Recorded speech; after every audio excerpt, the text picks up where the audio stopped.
Bienvenue. Aujourd'hui, on s'attaque à une question qui, je pense, trotte dans la tête de pas mal de monde.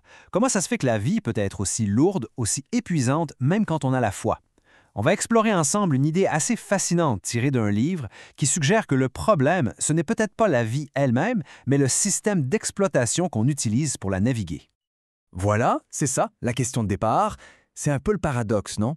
On peut être sincère dans ses croyances, être impliqué, et pourtant se sentir constamment drainé, anxieux. C'est comme s'il y avait un poids, un stress de fond qui ne part jamais vraiment. C'est ce sentiment-là que l'analyse qu'on regarde aujourd'hui essaie de décortiquer. Alors, d'où ça vient? L'auteur propose une métaphore vraiment parlante. On fonctionnerait tous avec un système d'exploitation invisible. Pensez à votre téléphone ou votre ordinateur. Il y a un logiciel qui roule en arrière-plan et qui dicte comment tout fonctionne. Bien, ce serait pareil pour nous. Nos réactions, nos peurs, nos ambitions, tout ça serait géré par un programme de base. Et si toute notre fatigue venait du fait qu'on roule avec le mauvais programme sans même s'en rendre compte? OK, alors ce fameux système qui nous épuise, il a un nom, le cadre du monde. C'est un peu la programmation par défaut de notre société. C'est une manière de voir et de vivre qui est tellement ancrée en nous qu'on ne la questionne même plus. Et c'est cette programmation qui, au final, nous laisse complètement vidés. Et comment on sait si on fonctionne avec ce système-là? Eh bien, les symptômes sont assez clairs. C'est une culture de compétition constante où il faut toujours performer, toujours être le meilleur. C'est aussi la maladie de la comparaison. On se regarde constamment les uns les autres, ce qui nous rend soit orgueilleux, soit jaloux. C'est une anxiété profonde liée à ce qu'on possède ou ce qu'on ne possède pas. Et au centre de tout ça, il y a le moi, moi, moi. Mon succès, mon bonheur, ma réussite. Pas surprenant que ce soit si épuisant. Mais la bonne nouvelle, c'est qu'il existe une alternative. Une sorte de mise à jour système est disponible. Et c'est là qu'on arrive au cœur du sujet. Il y a un choix fondamental à faire entre deux manières, deux cadres complètement différents pour vivre sa vie. Et quand on les met côte à côte, le contraste est frappant. D'un côté, tu as les cadres du monde qui roulent sur la compétition et la possession. Le but, c'est d'accumuler pour soi. De l'autre, le cadre du royaume où la logique de base, c'est le service. Les ressources qu'on a ne sont pas des possessions, mais des choses qui nous sont confiées en gérance. L'attention se déplace de soi-même vers Dieu et les autres. Et le plus gros changement, c'est que notre valeur ne vient plus de la comparaison aux autres, mais d'une identité solide qui ne change pas. C'est littéralement un autre univers. Cette citation inspirée du livre résume parfaitement le changement de perspective. La vraie question, c'est pas une question de destination future, genre où je vais aller, c'est une question de gouvernance. Maintenant, sous quelle autorité est-ce que je place ma vie, mes décisions, mes priorités au jour le jour? Qui est le roi de mon quotidien? Ça nous amène à la solution. Comment on installe ce nouveau système, le cadre du royaume? La première chose à déconstruire, c'est l'idée que le royaume est juste un endroit où on va après la mort. Non. L'idée ici, c'est que c'est une réalité qu'on peut vivre dès maintenant. Et c'est là que la définition devient super importante. Le royaume de Dieu, ce n'est pas tant un lieu géographique qu'un règne.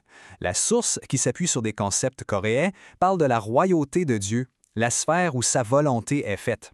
Ça veut dire que le royaume peut exister dans mon cœur, dans ma famille, à mon travail, partout où Dieu règne. C'est une réalité dynamique, pas statique. OK. Mais là, il y a une objection qui vient tout de suite en tête. La question qui tue, si le roi est déjà en contrôle, pourquoi le monde est-il encore autant tout croche? Pourquoi tant de souffrance, d'injustice? C'est la tension la plus difficile à gérer. Et l'analyse qu'on explore aujourd'hui propose une réponse qui est au cœur de tout ce cadre de pensée. La réponse tient dans cette formule. Déjà, mais pas encore. L'analogie qui est souvent utilisée, c'est celle d'une guerre. Imaginez que la bataille décisive, celle qui détermine l'issue de la guerre, a été gagnée. La victoire est assurée. Ça, c'est le déjà. Mais même si la guerre est gagnée, il y a encore des poches de résistance, des combats qui continuent jusqu'au jour de l'armistice final. Ça, c'est le pas encore. On vit dans cet entre-deux. La victoire finale est certaine, mais la paix n'est pas encore totale. Alors, concrètement, qu'est-ce que ça change pour nous de switcher de système d'exploitation? Eh bien, le premier changement, et c'est le plus fondamental, c'est qu'on reçoit une toute nouvelle carte d'identité. Dans le système par défaut, le cadre du monde, on vit un peu comme un orphelin. On doit se battre pour tout, prouver sa valeur, sécuriser son avenir. Il y a une anxiété de fond, la peur de manquer, la peur de ne pas être à la hauteur. On est seul aux commandes. Mais quand on installe le nouveau système, une vérité incroyable est révélée. On n'est plus un orphelin. On est un enfant du roi. Pensez à ce que ça change. Ça amène une sécurité totale, un sentiment d'appartenance profond et la promesse d'un héritage. On n'a plus à se battre pour notre place. Cette nouvelle identité change aussi radicalement notre rapport à l'échec. Dans le cas du monde, nos erreurs nous collent à la peau. Elles nous définissent. Notre identité principale, c'est pécheur, celui qui fait des erreurs. Par contre, dans le cadre du royaume, notre identité n'est plus basée sur nos performances, mais sur le pardon qu'on a reçu. On devient un saint pardonné. Attention, ça ne veut pas dire qu'on est parfait, ça veut dire que notre statut a changé. On est défini par la grâce, pas par nos fautes. Et ça, c'est libérateur. Alors, une nouvelle identité, c'est le premier gros changement. Le deuxième, qui découle directement du premier, c'est que notre but dans la vie est complètement redéfini. On passe de la simple idée d'avoir un emploi à celle d'être en déploiement. La nuance est énorme. Un emploi, c'est ce qu'on fait pour gagner sa vie, pour payer ses factures. Un déploiement, c'est militaire. C'est une mission assignée par une autorité supérieure dans un but précis qui nous dépasse.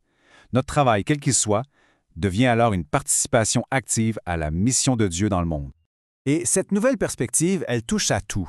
Le travail n'est plus une course pour grimper les échelons, mais une mission pour servir les autres. L'argent n'est plus le but ultime, mais un simple outil qu'on est appelé à bien gérer. Et même la famille change de sens. Elle devient le premier endroit, le microcosme, où l'on apprend à vivre les valeurs du royaume. En bout de ligne, le résultat de ce changement de système d'exploitation est total. La vie n'est plus une compétition stressante où il faut absolument gagner, elle devient une mission pleine de sens qu'on est invité à vivre. La pression de la performance est remplacée par le privilège de participer. Pour que tout ça ne reste pas juste une belle théorie, le livre propose un outil super simple, 2 questions à se poser chaque matin pour, en quelque sorte, redémarrer sur le bon système. La première, qui suis-je? C'est pour se rappeler sa nouvelle identité d'enfant du roi. Et la deuxième, qu'est-ce que Dieu fait aujourd'hui? C'est pour ouvrir les yeux sur les opportunités de se joindre à sa mission autour de nous. On termine là-dessus. Après avoir vu ces 2 cadres si différents, la question qu'on peut se poser, c'est, honnêtement, lequel des 2 dicte vraiment mes pensées, mes peurs et mes choix au quotidien? Est-ce que c'est le cadre du monde qui roule par défaut ou est-ce que c'est le cadre du royaume? C'est une invitation à y réfléchir et peut-être envisager une mise à jour.